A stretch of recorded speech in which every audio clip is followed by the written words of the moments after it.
2003 was a great year for technology. The social phenomenon known as MySpace was presented to an ever-changing world.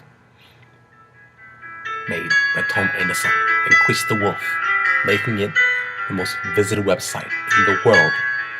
It brought an entirely new way to connect to one another and represent ourselves on the online world. All good things must come to an end.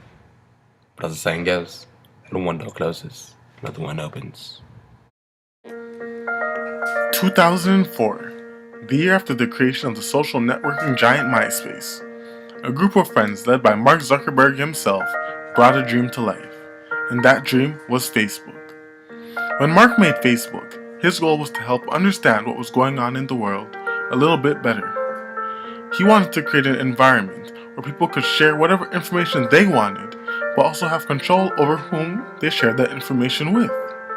Mark dreamt of a connected world, a world that could bring the internet to its full potential. And for a while, Facebook saw amazing results. Old friends used Facebook to catch up with one another. Students used Facebook to collect homework and receive lessons. When new media was just over the horizon, and these influences were sickening to say the least. Songs like Kill You by Eminem and Fuck That Bitch by Young Dro surfaced and swayed the minds of the people. Soon the friendly conversations were about disrespecting women and making an entire game out of it. Women worldwide were being verbally assaulted and bullied with hurtful terms that were now deemed as the norm, such as hoe, slut, and bitch. It was the men who didn't realize exactly what impact they were leaving on our females. And it was this hurtful behavior that began the war on women. As more misogynistic songs were being released, the more these ideals were being spread. In 2006, a new form of social media surfaced: Twitter. Jack Dorsey, Noah Glass, and Evan Williams teamed up and brought connectivity through thoughts. Twitter expanded on the platform Facebook left behind and left people free to tweet whatever was on their mind at any point in time. Some used Twitter to spread messages of world peace, famine, and other global issues, while others simply expressed common knowledge for retweets. Whatever type of tweeter you were, Twitter was a peaceful environment to share your thoughts, aspirations, and goals, unless you were a woman.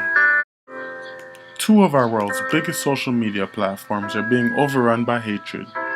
This hatred has reached a level where even our celebrities, the people our youth look up to and aim to be, are engaging in misogynistic behavior. Once youth see their heroes disrespecting women, they soon follow. This imitation is what is causing this widespread misogynistic behavior, and youth are finding new ways to show their newly found hatred of women. The knockout game is just one of the many vicious games that have originated since the dark age of social media has come upon us. Teenage males are targeting females and trying to knock them out with a single punch. It is a new year, and the war on women has gone on for far too long. It is time to end this outrageous behavior.